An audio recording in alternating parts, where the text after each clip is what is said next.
when we've had a discussion about a marginalized group's right. Jeffrey goes on to say that people's human rights, marginalized groups' human rights, are not up for discussion, and I 100% agree with this. Because human rights are set in stone, and every single person on the planet has a right to have and be able to thrive with those human rights on this planet.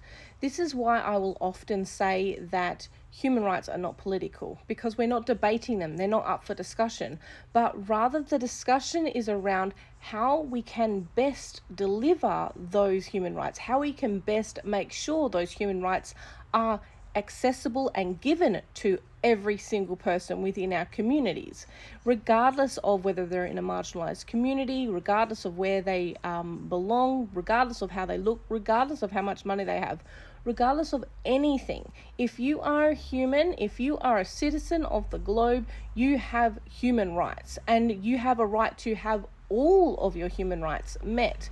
So having discussions about human rights, no, off the table. Not even something that needs to be talked about, discussed, or debated.